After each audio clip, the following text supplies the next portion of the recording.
તરફ કડીમાં પણ ભારે પવન સાથે વરસાદ પડ્યો છે। ભારે વરસાદને કારણે કડીમાં લાઇટો ગુલ થઈ ચૂકી છે। કરણનગર રોડ પર કેડસમાં પાણી ભરાયા છે। નીચાણવાળા વિસ્તારોની સોસાયટીમાં 2 ફૂટ પાણી ભરાયા છે। તો કડીમાં જે વરસાદી પાણી ભરાયા છે તેના ખાસ દ્રશ્યો આપ જીએસટીવી ઉપર જોઈ રહ્યા છો। કડીમાં પણ જાણે રસ્તાઓ ઉપર નદીઓ વહી રહી હોય તેવા દ્રશ્યો આપ જોઈ શકો છો। કેડસમાં પાણી ભરાયા છે। નીચાણવાળા વિસ્તારોમાં 2-2 ફૂટ જેટલા પાણી ભરાયા છે। લોકોના ઘરોમાં પાણી ઘૂસી ચૂક્યા છે। આપ સાફ દ્રશ્યોમાં જોઈ શકો છો કે લોકોએ કેડસમાં પાણીમાં ચાલીને પોતાની સહાયતા જાતે જ કરવી પડી રહી છે।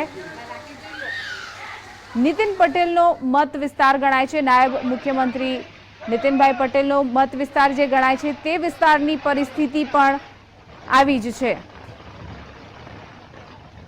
તો રસ્તાઓ ઉપર જાણે નદીઓ વહેતી થઈ હોય તેવા દ્રશ્યો કડીમાં સર્જાયા છે।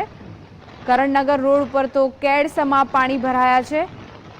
આવામાં વાહન વ્યવહારને અસર થતા લોકોએ ચાલીને જવા મજબૂર બનવું પડ્યું છે। જીવન જરૂરિયાતની વસ્તુઓ ખરીદવા માટે પણ લોકોએ ઘરની બહાર નીકળવું પડ્યું છે, પરંતુ ઘરની અંદર પણ પરિસ્થિતિ અલગ નથી।